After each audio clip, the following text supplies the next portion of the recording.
Si escogiéramos al azar a un grupo de personas y le preguntáramos cuáles fueron los bandos que se enfrentaron en la batalla de Waterloo, es posible que algunos sepan que uno de ellos fue el bando francés bajo el mando de Napoleón Bonaparte. Es posible que otros sepan que en esta batalla Napoleón fue derrotado por el duque de Wellington. Pero también es posible que algunos no sepan absolutamente nada acerca de este evento y que no les importe en lo más mínimo.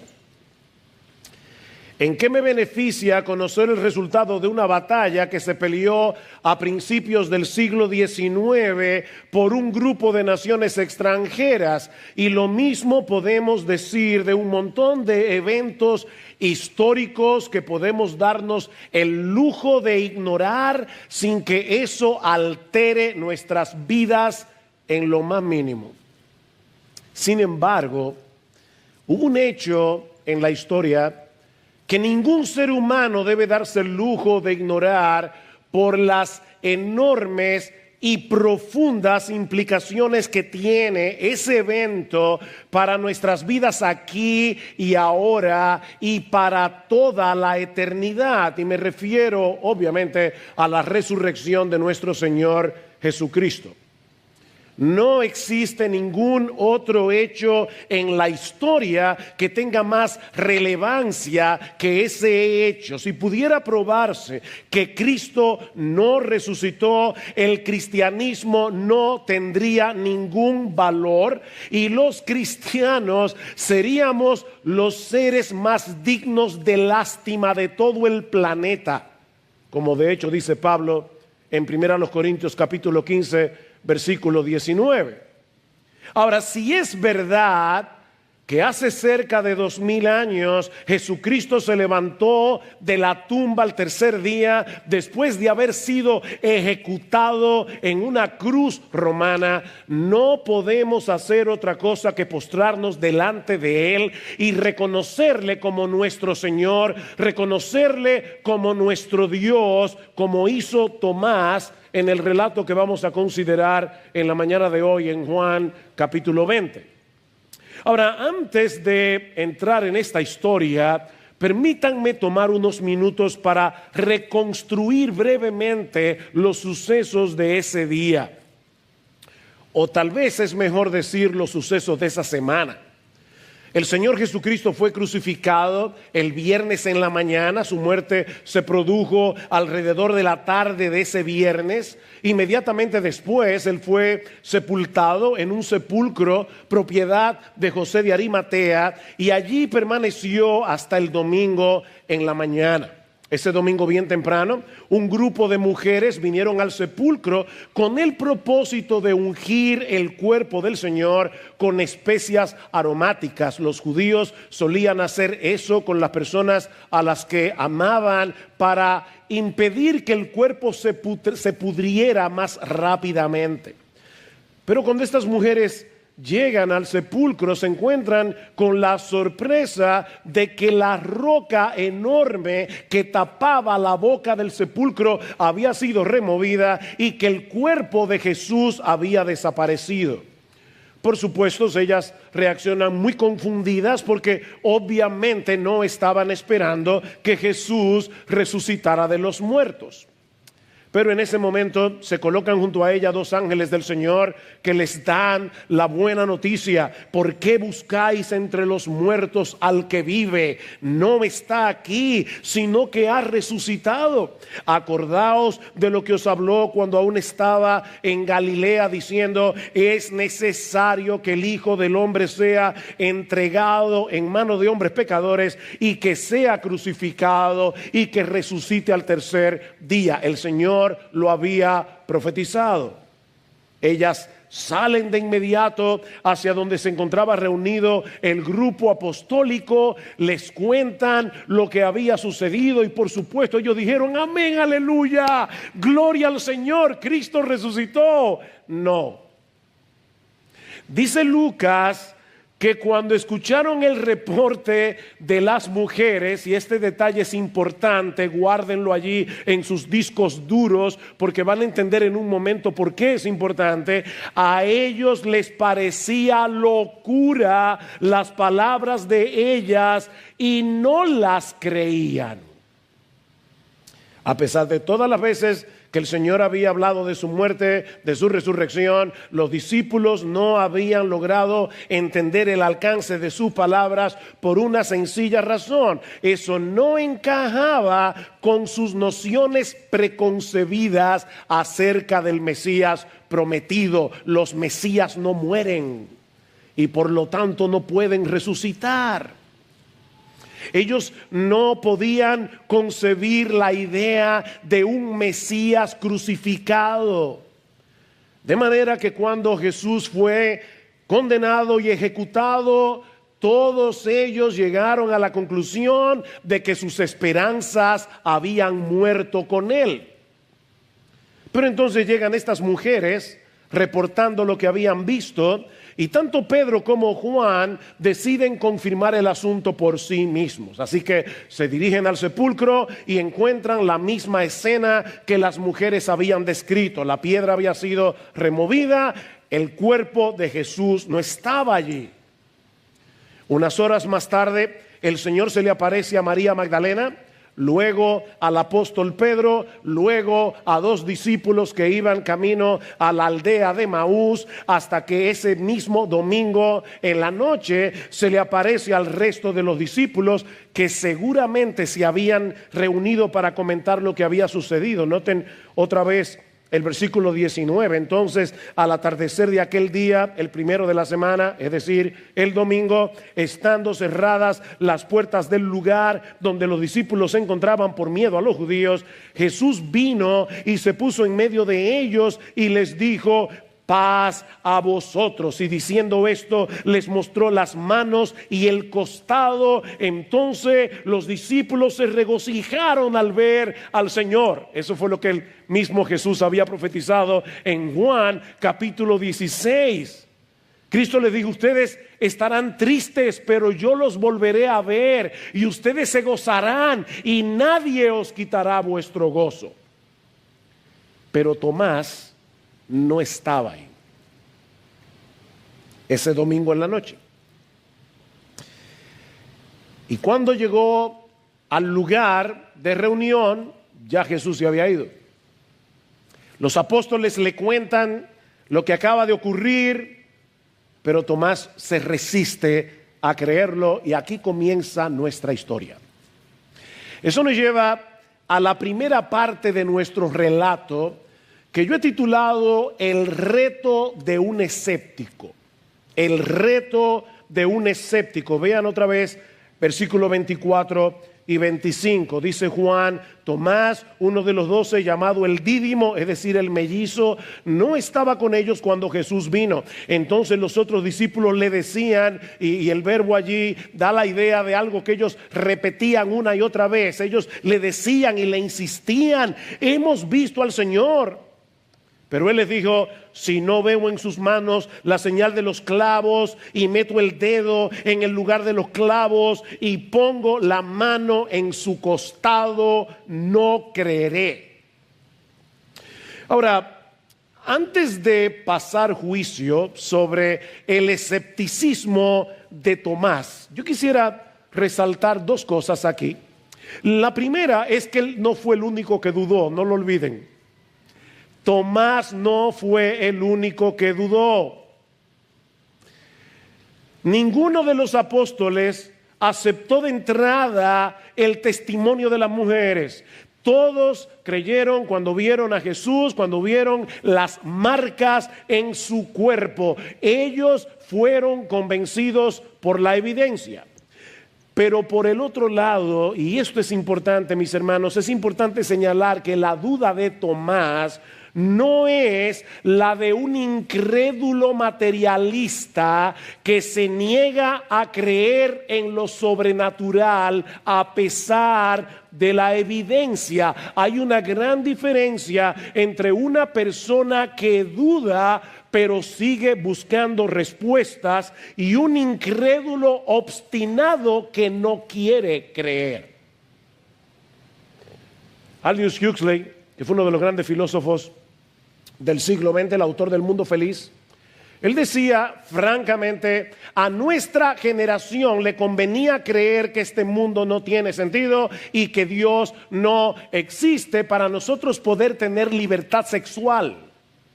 O sea, noten, aquí no tenemos a una persona inteligente cuya inteligencia lo llevó a ser incrédulo. Aquí tenemos a un pecador que quiere seguir pecando y le conviene en su pecado no creer.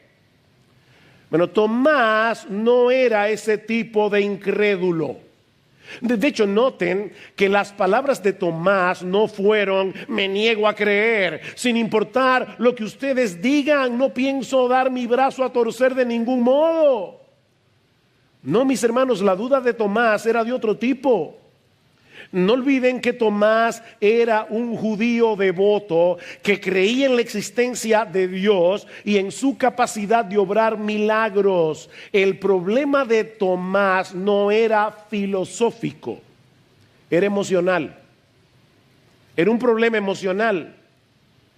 Este hombre acaba de pasar por una profunda decepción religiosa cuando Jesús, que él creía que era el Mesías, por quien él entregó su vida durante 3 años y medio, y ahora ese Jesús fue crucificado.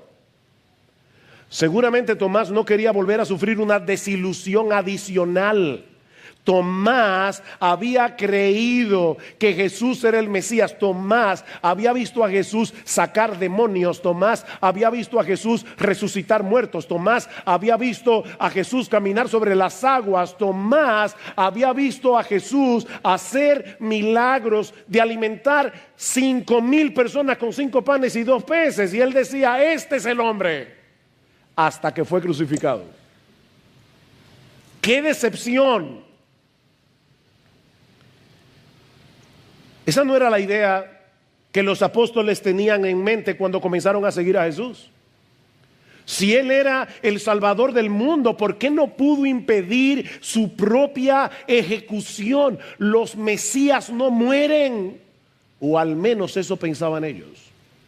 De paso, déjenme decirles, hermanos, y traer una aplicación aquí, que muchas de las luchas que los cristianos, los verdaderos cristianos, tienen con la duda, y hay creyentes que tienen luchas con la duda, y nosotros debemos tener misericordia de ellos. Dice Judas, a los que dudan, convéncenlos con misericordia. O sea, hay que tratarlos con misericordia. Pero muchas de las luchas que los cristianos tienen con la duda surgen de falsas expectativas que tarde o temprano serán frustradas. Falsas expectativas con respecto al amor de Dios. Si Dios me ama, no puede pasarme nada malo. Falsas expectativas con respecto al matrimonio, como decía Marcos hace un momento. Ay, si yo me caso enamorado, todo debe salir perfectamente bien. Nunca voy a tener problemas con mi esposa. Falsas expectativas con respecto a la crianza de los hijos. Falsas expectativas con respecto a la iglesia. ¿Saben por qué, mis hermanos, muchos creyentes se convierten en fugitivos eclesiásticos? Porque van a la iglesia creyendo que llegaron a la sociedad ideal, donde nadie te malentiende, donde todo el mundo te ama, donde no hay chismes, donde todo es perfecto. Pero esa no es la iglesia en el mundo real. Porque todavía somos pecadores. Porque todavía el pecado mora en nosotros. Y si tú llegas a una iglesia con una falsa expectativa, entrarás por una puerta y terminarás yéndote por la otra, y al final serás un fugitivo eclesiástico, porque no encontrarás ninguna iglesia perfecta de este lado de la eternidad. Así que muchas de las dudas que los creyentes tienen surgen por falsas expectativas. Tomás había sido profundamente decepcionado y no estaba dispuesto a permitir que eso le pasara otra vez. ¿Ven? No era un problema filosófico, era un problema emocional. Como bien ha dicho alguien, Tomás se negó a darle alas a sus esperanzas para no verlas hechas pedazos una vez más.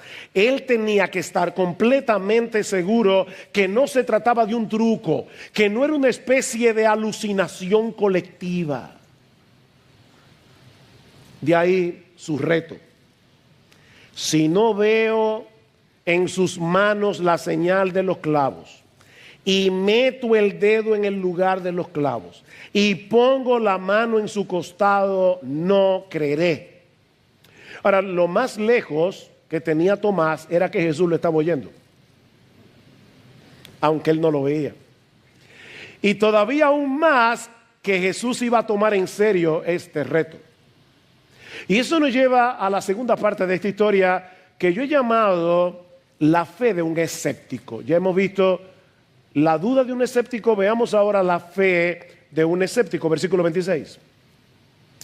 8 días después, sus discípulos estaban otra vez dentro y Tomás con ellos. Y estando las puertas cerradas, Jesús vino y se puso en medio de ellos y dijo: pasa vosotros. Y luego dijo a Tomás: acerca aquí tu dedo y mira mis manos, y extiende aquí tu mano y métela en mi costado, y no seas incrédulo sino creyente. Respondió Tomás y le dijo: Señor mío y Dios mío. Jesús se aparece de nuevo al siguiente domingo. Y al igual que en su primera visita, bendice a sus discípulos. No los amonestó diciéndolo, este grupo de incrédulos. No, los bendice, dándoles paz. Pero de inmediato se vuelve a Tomás para concederle la prueba empírica que Tomás había pedido. Ven, Tomás, aquí está mi costado. Ven, mete tu dedo. Mete tu dedo en mi mano traspasada.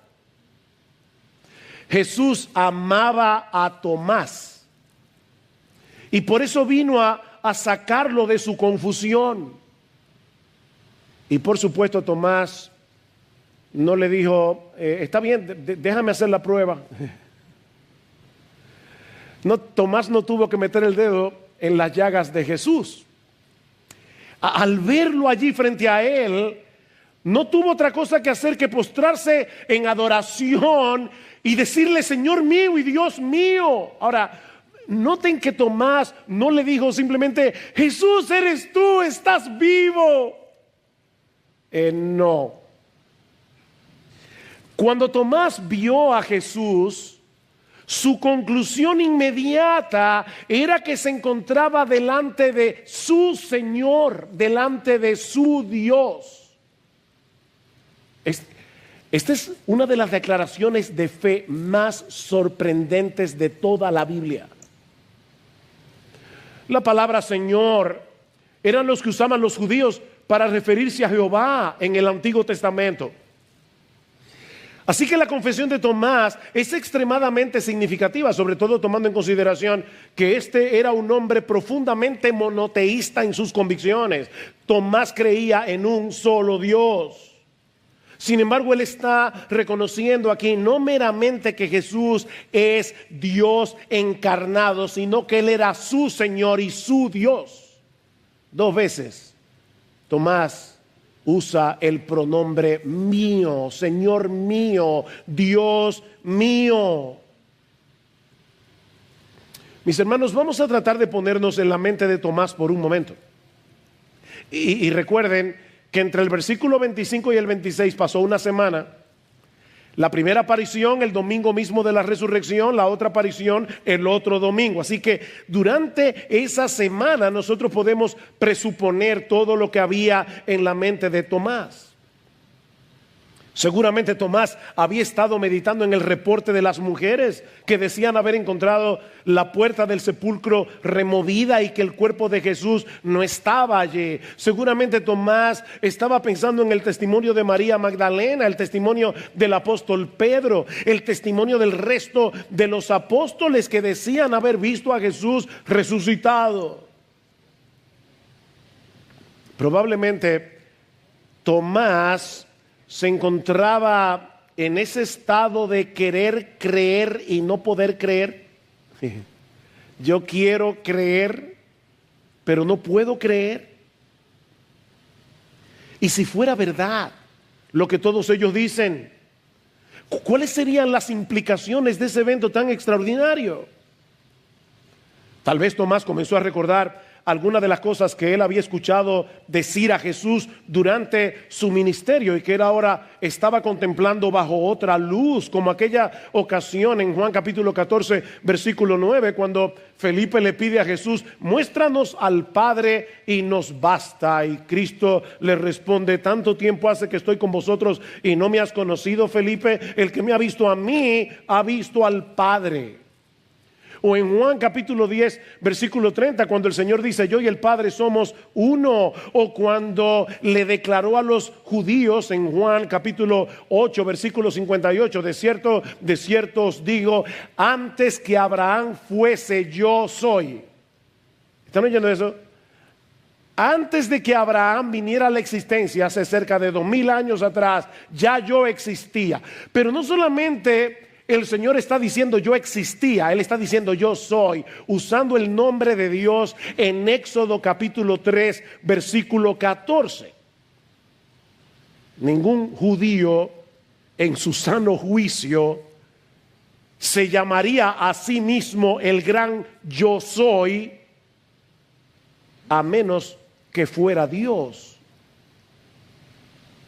Tomás estuvo allí cuando Jesús sanó al paralítico, ¿recuerdan? Y el Señor no solamente lo sana, sino que le dice: todos tus pecados te son perdonados. Y los líderes religiosos de Israel reaccionan diciendo: pero ¿quién es este que pretende perdonar pecados si el único que puede perdonar pecados es Dios? Pregunta: ¿tenían razón los fariseos? Por supuesto que sí.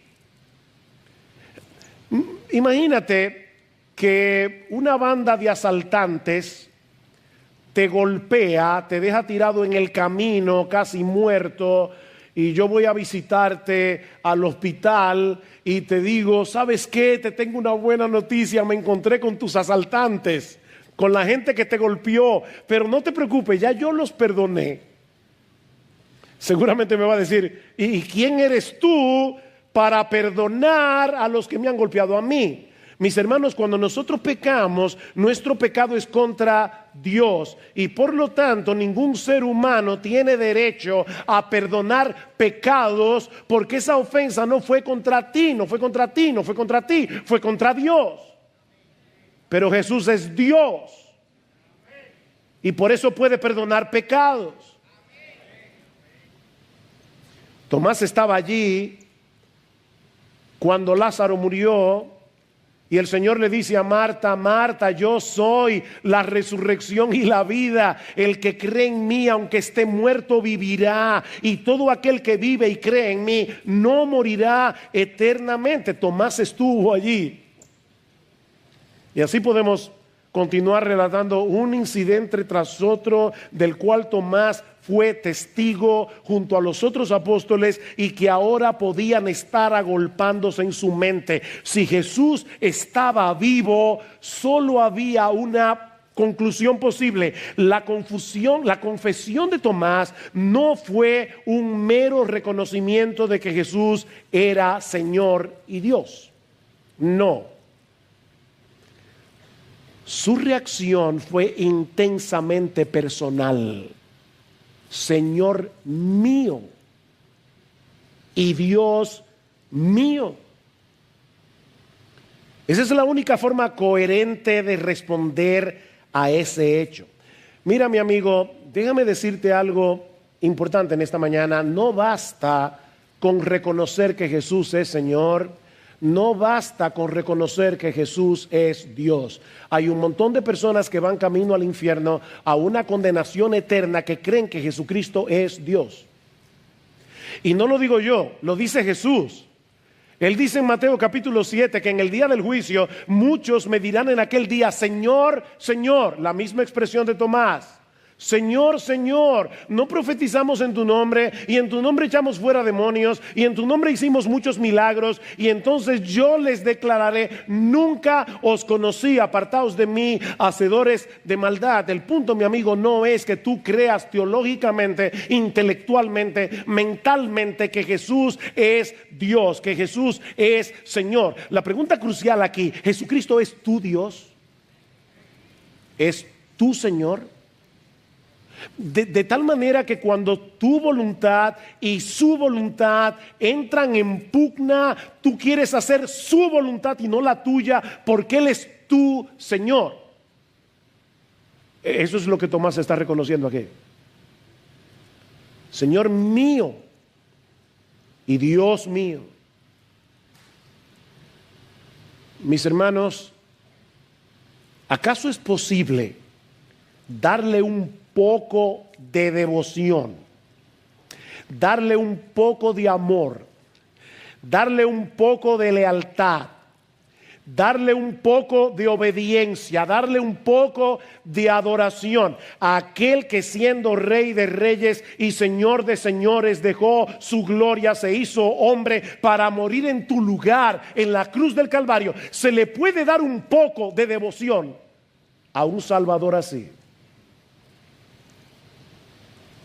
Por eso le decía al principio que si es verdad que hace cerca de 2000 años Jesucristo se levantó de la tumba al tercer día después de haber sido ejecutado en una cruz romana, es imposible reaccionar con indiferencia. Eso no es posible. Eso fue lo que Tomás entendió ese domingo en la noche, y lo que todos aquí deberíamos entender este domingo en la mañana. Pero nuestro pasaje no concluye ahí. Si esto fuera una película de Hollywood, este sería un fin genial. Tomás cae postrado: Señor mío, Dios mío. Y ahí termina la historia, fin. Pero qué bueno que el relato no terminó ahí, porque de haber terminado ahí nos dejaría a todos nosotros en un problema. Porque alguien podría estar pensando: que me alegro por Tomás, que tuvo esa visión del Cristo resucitado, pero yo nunca he visto a Cristo, yo nunca he visto su costado traspasado, yo nunca he visto sus manos traspasadas, así que yo puedo seguir dudando. No, mi amigo, la incredulidad todavía no es una opción para ti. Así que déjame terminar el relato.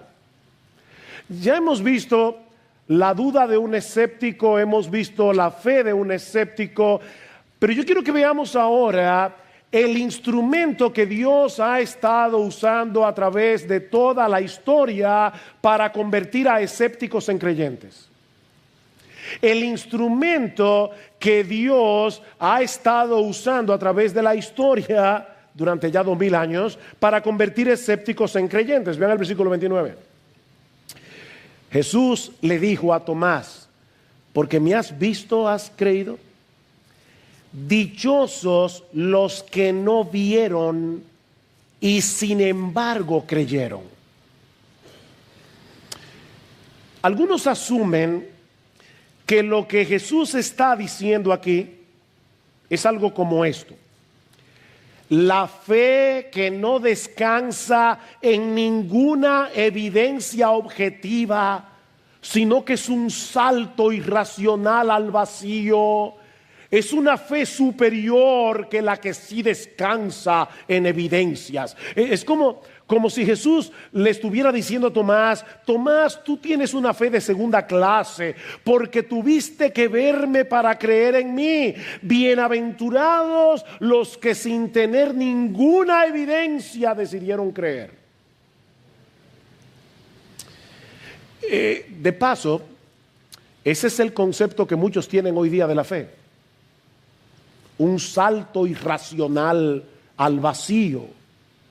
Es por eso que uno escucha a la gente decir: bueno, tú tienes tus creencias, yo tengo las mías.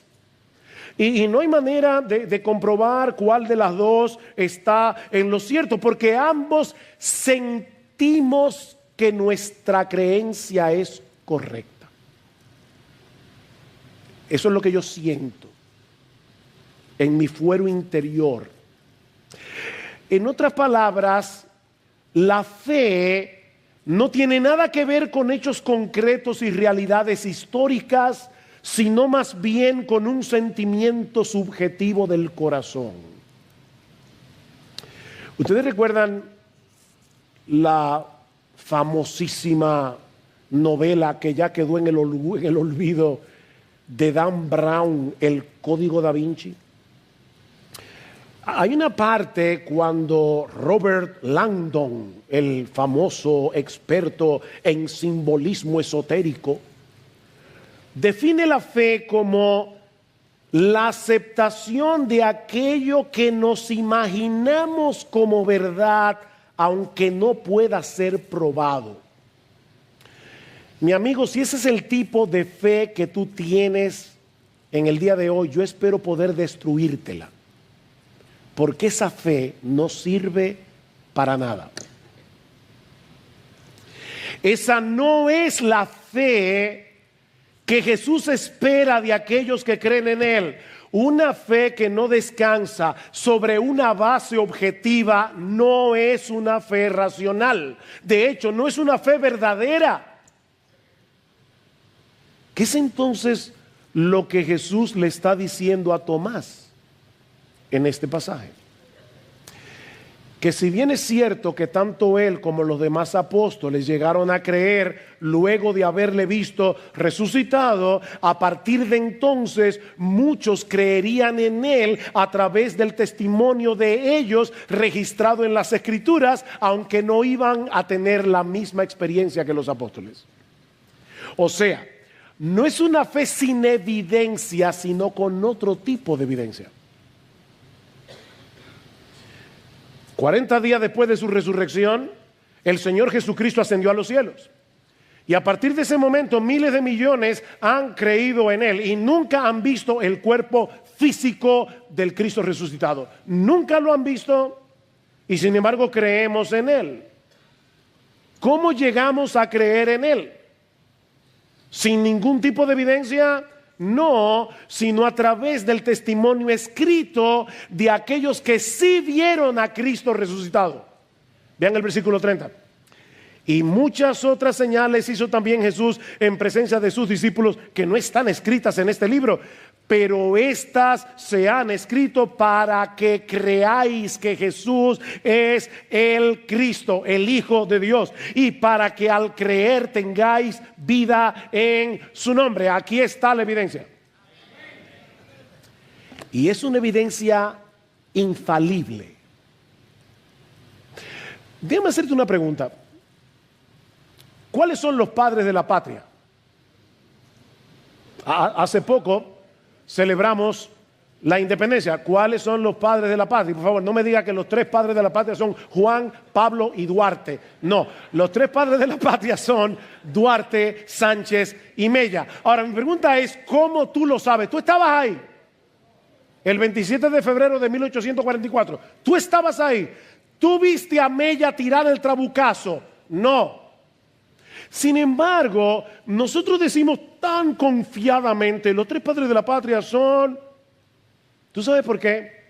Porque nosotros creemos en los testimonios escritos de los que sí estuvieron ahí y cuyos testimonios hoy los historiadores pueden estudiar. Bueno, de la misma manera, nuestra fe no opera en un vacío. Nuestra fe descansa en evidencias irrefutables. Escuchen por un momento lo que Pablo dice en 1 Corintios capítulo 15 definiendo el Evangelio. Porque primeramente os he enseñado lo que asimismo recibí, que Cristo murió por nuestros pecados conforme a las Escrituras, y que fue sepultado y que resucitó al tercer día conforme a las Escrituras, y que apareció a Pedro, a Cefas, y después a los 12, y después apareció a más de 500 hermanos a la vez. Y Pablo dice, muchos de ellos están vivos, vayan y pregúntenle. Y al último de todos, como a un abortivo, me apareció a mí. ¿Cuáles son las 2 evidencias que Pablo presenta aquí sobre la resurrección? la Biblia y los testigos oculares. La Biblia da testimonio de la resurrección de Jesús. Él resucitó al tercer día conforme a las Escrituras. Mira, mi amigo, yo me he encontrado varias veces con incrédulos que cuando les predico me dicen: demuéstrame que la Biblia es la palabra de Dios. Mira, si tú estás aquí pensando eso, yo quiero plantearte otro reto: demuéstrame tú que no lo es. Aquí tenemos 66 libros, 39 del Antiguo Testamento, 27 del Nuevo Testamento, escritos durante un periodo de 1500 años por más de 40 hombres diferentes, tratando de un tema conflictivo. Siempre se ha dicho que de política y religión es mejor no discutir porque cada cabeza es un mundo. Bueno, aquí tenemos a un grupo de 40 hombres que durante 1500 años escribieron acerca de Dios, acerca del Mesías, acerca de la salvación. Y este libro no tiene ningún error histórico, este libro no tiene ninguna contradicción, este libro no tiene ninguna incoherencia, y toda su historia gira en torno a una sola persona, nuestro bendito Señor y Salvador Jesucristo, desde Génesis hasta Apocalipsis. Explícame eso. Explícame eso. El peso de la evidencia no está sobre mí, está sobre ti que no crees. Unos 700 años antes del nacimiento de Jesús, el profeta Isaías, en Isaías 53, escribió lo siguiente, hablando de Cristo: cuando haya puesto su vida en expiación por el pecado, verá linaje, vivirá por largos días, y la voluntad del Señor será en su mano prosperada. El Mesías verá el fruto de la aflicción de su alma, el fruto de la aflicción de su alma, todos los creyentes que están aquí, y quedará satisfecho. Por su conocimiento justificará a mi siervo justo a muchos y llevará las iniquidades de ellos. Eso fue escrito 700 años antes del nacimiento del Señor. Él resucitó al tercer día conforme a las Escrituras. O pensemos en la persona misma de Jesús. Miren, Jesús es tan sublime que ningún ser humano se hubiera podido inventar un personaje como él. Jesús es inigualable. Aparte de que no hay manera de explicar cómo pudieron cumplirse en él tantas profecías que revelaban el tiempo, el lugar, la familia a la que él habría de pertenecer, su muerte en la cruz, su resurrección y un montón de cosas más cientos años antes de su nacimiento. Por otro lado, tenemos el testimonio de los apóstoles, que dice Pablo en 1 Corintios: se apareció a Cefas, se apareció a 500 a la vez, se apareció a los apóstoles. Todos ellos estuvieron dispuestos a dar sus vidas por proclamar que Jesús era el Cristo, el Hijo de Dios, que murió por nuestros pecados y que resucitó al tercer día. Ninguno de ellos, no lo olviden, creyó en la resurrección hasta que vieron a Jesús resucitado. Ellos dieron sus vidas por proclamar esa verdad. Estos hombres tenían tal apego a la verdad histórica que ellos no tenían problema en relatar sus propias debilidades y pecados en los libros que ellos mismos escribieron. Así de fieles son contando la historia. Aparte de que resulta imposible creer, ¿verdad?, que los libros del Nuevo Testamento fueron escritos por un grupo de hombres desquiciados o por una banda de engañadores. Y por supuesto, ¿qué dice Pablo en 1 Corintios 15? Y al último de todos, como a un abortivo, se me apareció a mí. Aquí tenemos el testimonio de un hombre que durante muchos años fue un perseguidor acérrimo de la iglesia porque odiaba a Jesucristo con cada fibra de su ser y terminó predicando al Cristo que odiaba y escribiendo la mayor parte del Nuevo Testamento. ¿Cómo se dio en Pablo ese cambio tan dramático? Él mismo lo explica diciendo: yo vi a Cristo resucitado. Esa es la única explicación. Sin dejar de mencionar el poderoso testimonio de una tumba vacía. Miren, mis hermanos y amigos que están aquí en esta mañana, cuando los apóstoles comenzaron a predicar que Jesucristo había resucitado, si Él no resucitó, era muy fácil para los romanos y para los judíos mostrar el cadáver de Jesús, y el cristianismo se habría muerto antes de nacer. Pero el cadáver nunca apareció, porque esa tumba está vacía. Algunos dicen: claro, el ángel vino y movió la piedra para que Cristo pudiera salir. No. Jesús habría podido salir con todo y piedra. La razón por la que el ángel vino y removió la piedra del sepulcro no era para que Jesús pudiera salir, era para que el mundo pudiera entrar y verificar que esa tumba está vacía. Yo recuerdo en el año 2017, Gloria y yo fuimos a Israel y fuimos al lugar donde supuestamente está la tumba de Jesús. Y parece que es muy probable que esa haya sido la tumba de Jesús. Y nosotros entramos, Gloria y yo, a la tumba porque había que entrar solo en pareja porque era muy pequeña. Entramos, la abertura era pequeña, entramos a la tumba, pero cuando salíamos, no sé por qué Gloria y yo estábamos hablando de algo, estábamos riéndonos, y un gracioso del grupo nos tomó una foto y luego hizo un meme de la foto y subió la foto en un grupo que teníamos diciendo, como si Gloria y yo estuviéramos diciendo: no tengan miedo, que la tumba sigue vacía. Bueno, ¿saben qué? Hermanos amados, no tengan temor, la tumba sigue vacía.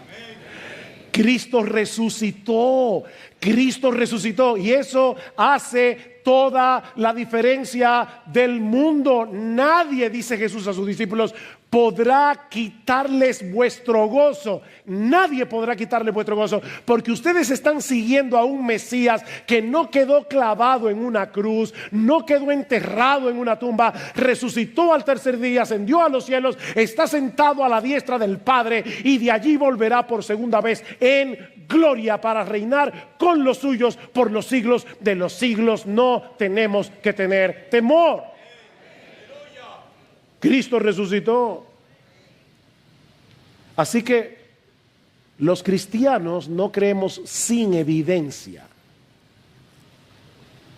Aunque no son las evidencias en sí mismas las que producen fe. No, es la obra del Espíritu Santo en nuestros corazones, obrando por medio del Evangelio para convencernos de la evidencia. Es por medio del Evangelio que es poder de Dios para salvación. Esa buena noticia que tiene como centro la persona y la obra de nuestro Señor Jesucristo, que dio su vida en nuestro lugar en la cruz del Calvario para pagar nuestra deuda con la justicia de Dios, y que luego se levantó de la tumba al tercer día para no ver muerte nunca más. Es ese poderoso mensaje el que usa el Espíritu de Dios para darle vida a los muertos. Es en ese Jesús lleno de gloria en quien nosotros hemos creído. Es a ese Jesús lleno de gloria a quien nosotros debemos proclamar al predicar el evangelio de salvación a otros. Y eso es sorprendente, mis hermanos, porque Cristo no nos necesita para hacer su obra. Él nos da el privilegio de ser instrumentos en sus manos para llevar este mensaje tan glorioso a personas que van camino a una condenación eterna. Toda autoridad me ha sido dada en el cielo y en la tierra, y por tanto y haced discípulos de todas las naciones, bautizándolos en el nombre del Padre y del Hijo y del Espíritu Santo, como haremos esta tarde, y enseñándoles a guardar todo lo que yo les he mandado. Y he aquí, yo estoy con vosotros todos los días hasta el fin del mundo. No tengas miedo de predicar, Jesús está contigo. ¿Ustedes recuerdan cuando Jesús entró en la habitación? Los discípulos estaban allí por temor a los judíos, encerrados, y Jesús se aparece en medio y les dice: paz a vosotros. Y muchos comentaristas se pasan horas discutiendo cómo fue eso de que Jesús, estando la puerta cerrada, entró al aposento alto donde estaban los discípulos. Y me encantó lo que dice Alistair Beck. Él dice, el milagro que tenemos que explicar no es cómo Jesús entró en la habitación cerrada. El milagro fue sacar a los discípulos de ahí para que fueran a predicar, porque estaban llenos de miedo. Pero todos ellos dieron su vida por predicar a Cristo crucificado, porque ese Cristo al que predicaban ya no estaba crucificado, había resucitado de los muertos.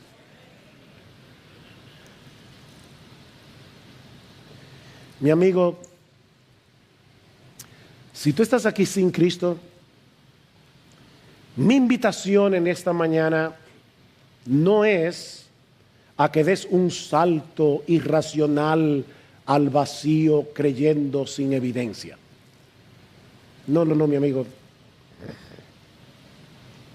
Mi invitación es a que viendo las evidencias, te acojas a la misericordia y al poder de Dios y le pidas ahora mismo que te salve,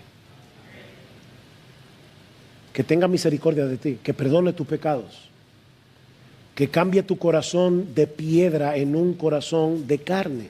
Acógete a la misericordia y al poder de Dios. Mi amigo, nadie puede permanecer indiferente ante la persona de Jesús, porque no entregarse por entero a Él es rechazarlo completamente. Él dio su vida en una cruz para salvar a pecadores como tú y como yo. Pon tu mirada en esa cruz y luego en esa tumba vacía. Mira a Cristo muriendo por los pecados de los hombres. Mira a Cristo resucitado de los muertos y sentado a la diestra del Padre. Y cree en Él. No seas incrédulo, sino creyente. Dice la Escritura que Jesús es un poderoso Salvador, que vino a darle a su pueblo arrepentimiento y perdón de pecados. Pídele a Jesús, que es un poderoso Salvador, que te dé ahora mismo, en este instante, arrepentimiento, que te dé ahora mismo perdón de pecados. Pídeselo a Cristo. Él es un poderoso Salvador y Él ha prometido no desechar a nadie que venga a Él clamando por misericordia. Mi amigo, Jesucristo es tu Dios. No te estoy preguntando si tú crees que Jesucristo es Dios. Jesucristo es tu Dios. Jesucristo es tu Señor. Si no es así, arrepiéntete. Arrepiéntete, ven a Cristo y ven ahora. Oh, que el Señor te conceda la fe que mira hacia Él como aquel que es el camino, la verdad y la vida. Nadie viene al Padre si no es por Jesús. Nadie. Ven a Cristo. Oh, que al igual que Tomás, en esta misma hora, en este mismo instante, tú puedas reconocer a Jesús como tu Señor y como tu Dios.